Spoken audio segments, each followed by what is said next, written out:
মুসা আলাইহিস সালাম এক বদমাশকে শহর থেকে গাড় ধাক্কা দিয়ে বাহির করে দিয়েছে।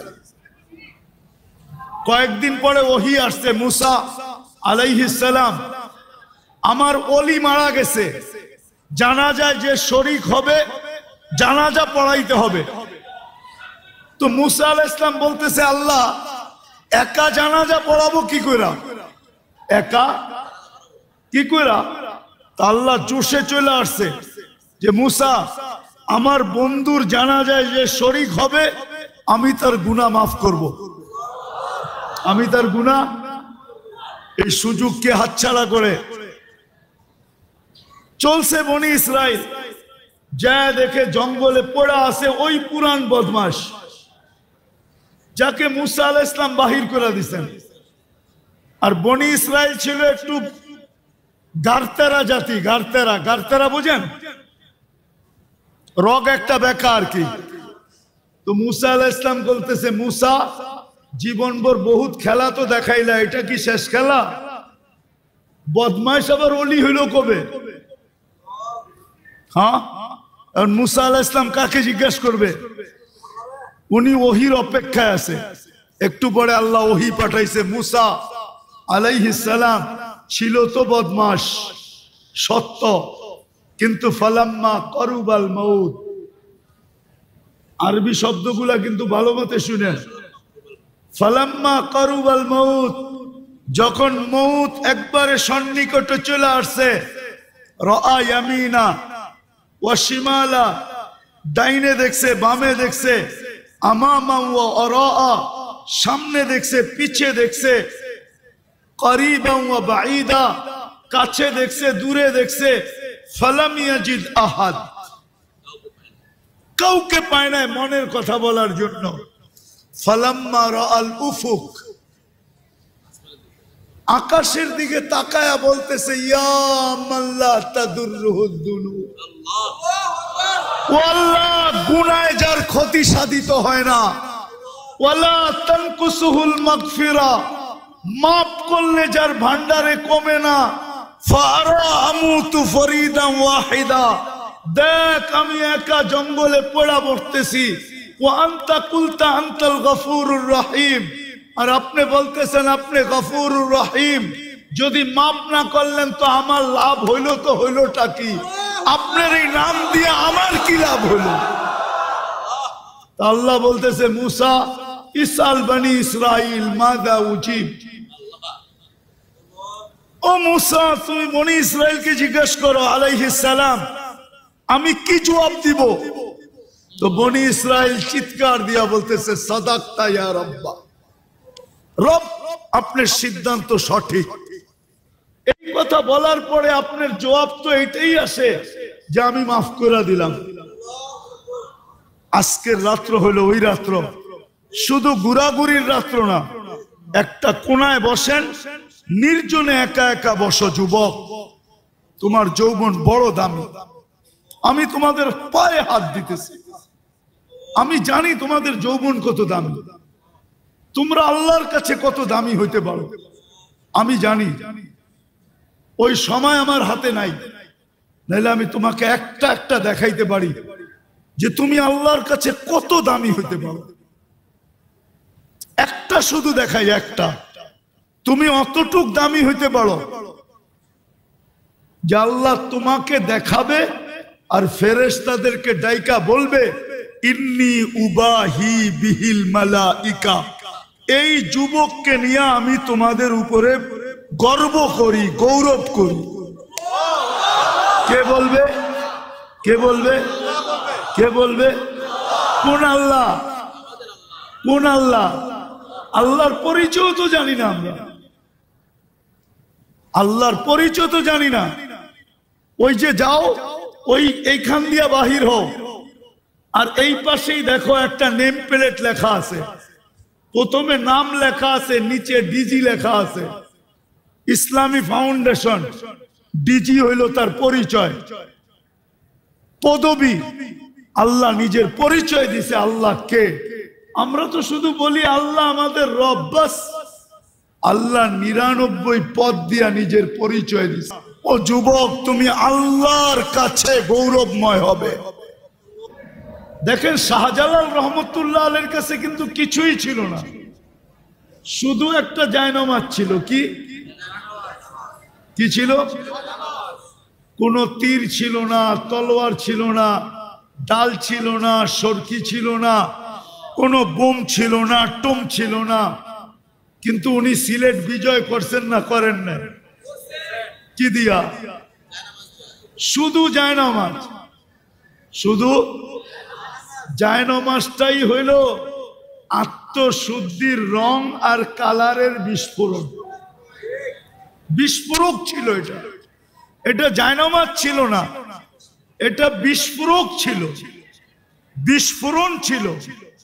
ওনার আত্মশুদ্ধির কারণে, রং আর ঘ্রাণের কারণে যখন রাজা গৌর গোবিন্দ দেখছে যে পানির উপর দিয়া জায়নামাজে বৈশা পার হইতেছে, তো ও বুদ্ধিমান ছিল, ও বুঝা ফেলছে মাত্র আমাকে জায়নামাজ দেখাইছে, কিন্তু জায়নামাজের মালিক দেখায় নাই। যদি জায়নামাজের মালিক দেখায় দেয় তাইলে কিন্তু আমার অবস্থা আরো খারাপ হবে। বিদায় বাবা, জানিয়া পালাও, জানিয়া পালাও।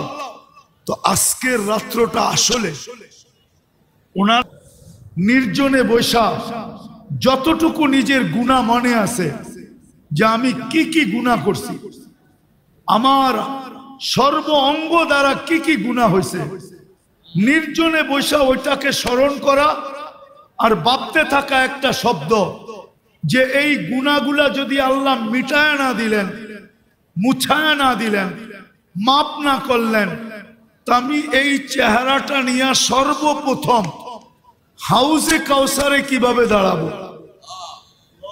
কেননা হাউজে কাউসার থেকে যে বিতাড়িত হবে ও সর্ব জায়গার থেকে বিতাড়িত হবে, ওকে আর কোনো জায়গায় স্থান দেওয়া হবে না। আর হাউজে কাউসারের পানি যার পেটে যাবে ও কোনো না কোনো বাহানায়, কোনো না কোনো ভাবে, কোনো না কোনো উসিলায়, কোনো না কোনো পদ্ধতিতে, কোনো না কোনো ফাঁক ফোকর দিয়া ও জান্নাতে যাবেই যাবে, যাবেই যাবে, যাবেই যাবে, যাবেই যাবে। কেননা যেই পেটে হাউজে কাউসার যাবে ওই পেট কোনোদিন দুযোগে যাবে না। বিদায় আজকের রাত্রটা হলো কালারি রাত্র, ভিতরে রং বসানের রাত্র। আর এটার জন্য পদ্ধতি হলো নির্জনে বসো, মাথা দুইটা হাঁটুর নিচে, হাঁটুর ভিতরে ঢুকায় দাও। একটা কাহিনী মনে উঠলো, যদিও আমি কাহিনীতে অভ্যস্ত না, কিন্তু প্রসিদ্ধ কাহিনী। যদি প্রসিদ্ধ না হইতো তাহলে বলতাম না। মসজিদে নববীতে নাকি হাদিসের দর্শ হইতেছিল, তো বহু দূর এক যুবক দুই হাঁটুর ভিতরে মাথা ঢুকায়া বসা আছে। তো খিজির আলাইহিস সালামের এটা ভালো লাগতেছিল না যে সবাই আমরা বৈশা হাদিস শুনি, এই যুবক ওই দূরে বৈশা দুই হাঁটুর ভিতরে মাথা ঢুকায়া কি বল, একা একা কি করে? তো যায়া মাথার উপরে হাত দিয়া বলতেছে, ওই যুবক, সবাই তো হাদিস শুনে, তুমি একা একা কি করো?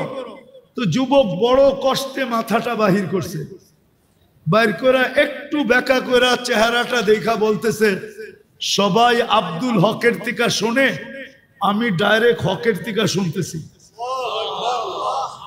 আব্দুল হক মানে হকের বান্দা। তো খিজির আলাইহিস সালাম ভাবতেছে বয়স তো কম মনে হয়, কিন্তু কথা তো অনেক বড় বলে ফেলছে, পরে আর একটু বাজায় দেখি। তো বলতেছে, ওই যুবক, তুই যে এত বড় কথা বললি, বলতো আমি কে? আবার মাথাটা কষ্ট করে বাহির করে বলছে, খিজির, বেশি বিরক্ত যদি করো তাইলে ল্যাংটা করে ফেলবো। মানে ওই মানুষের ভিতরে যে চিৎকার দিমু, এই যে এটা খিজির, বলতে দেরি, তোমাকে মানুষ গিরা ধরতে দেরি করবে না, তুমি এইখান থেকে জান নিয়ে যেতে পারবা না।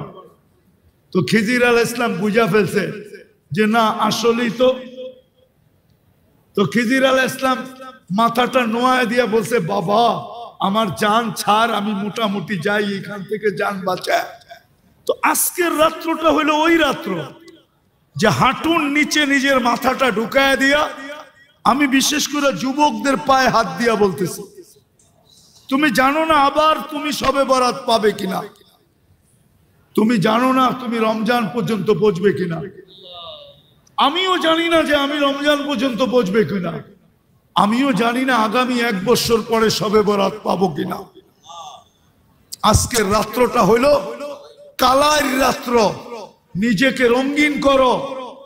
ঘ্রাণ না নিতে পারো তো কমসে কম তুমি নিজেকে রঙিন করো, হাঁটুর ভিতরে মাথা দুটা ঢুকাও আর নিজের গুনাহগুলাকে স্মরণ করো যে আমি এতটুক বয়সে কত কত গুনাহ করলাম, ডেলি কতগুলা করি, কতগুলা করলাম। কালকে আল্লাহ যদি আমাকে মাফ না করলো, তাইলে আমি কালকে আল্লাহর রসুলের হাউজে কাউসারে দাঁড়াবো তো দাঁড়াবো কি করে? যদি বিতাড়িত করে দিল তাইলে আমার হবে তো হবে কি? দ্বিতীয় হলো আমি আল্লাহর কাছে যায় দাঁড়াবো কি করে? কি করে দাঁড়াবো? আমি একটা হাদিস থেকে কাহিনী দিতেছি, হাদিসের না হইলে এটা দিতাম না। বনি ইসরাইলে এক বদমাশ ছিল, যার নাম ছিল কিফিল।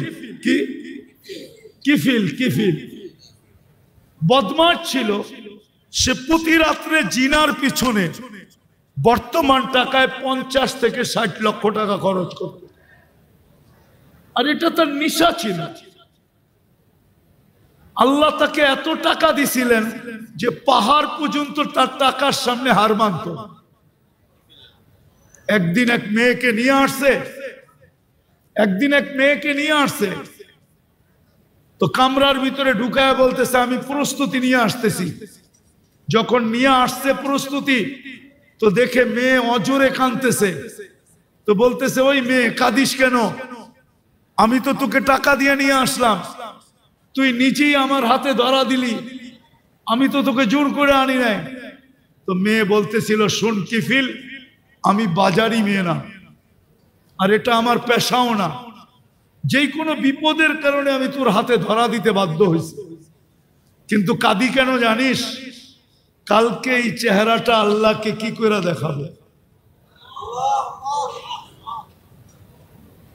এতটুকু কথা তীর মারলে মনে হয় কিফিলের দিলে এত জোরে লাগতো না। এতটুকু কথা এত জোরে লাগছে, কিফিল একটা চিৎকার দিয়ে মাটিতে পড়ে গেছে। বলছে বোন, একদিনে তোর এই অবস্থা, এখন পর্যন্ত কর্ম তো ঘটে নাই, নিয়ে আসছি বটে, কর্ম তো ঘটে নাই, তাই তোর এই অবস্থা, কালকে আমার কি হবে? সে একটা চিৎকার দিয়ে মাটিতে পড়ে গেছে আর বলছে বোন, তোর কথা তীরের চেয়ে বেশি আমার দিলে লাগছে। আমি হাত তো দূরের কথা, তোর গায়ে আঙ্গুলও দিব না, টাকার থৈলি তোকে দিয়া দিলাম, কিন্তু একটা অনুরোধ করতে বলবো না। বলছে সেই অনুরোধ কি? বলছে তুই চোখের পানি দিয়ে আল্লাহকে একটু বলে দে না যে আল্লাহ যেন আমার তওবাটা কবুল করে। আমি তওবা করলাম। ওই রাত্রেই কিফিল মারা গেছেন। সোনালী অক্ষরে দরজায় লেখা উঠছে, বা ওই জমানার নবীর কাছে পয়গাম আসছে, কদ গফারাল্লাহু লিকিফলিন, আল্লাহ কিফিলকে মাফ করে দিয়েছেন। আজকের রাত্রটা হলো ওই রঙিন করার রাত্র, নিজেকে রঙিন করার। কসম খোদা, হাঁটুর ভিতরে মাথা ঢুকাও আর ভাবতে থাকো কতটুকু গুনাহ হলো। হইতে পারে 3টার যে কোনো একটা ঘটতে পারে তোমার সাথে। ভাবতে ভাবতে ভাবতে ভাবতে যে আমি কালকে আল্লাহ আল্লাহ রসুলকে এই চেহারাটা কি করে দেখাবো।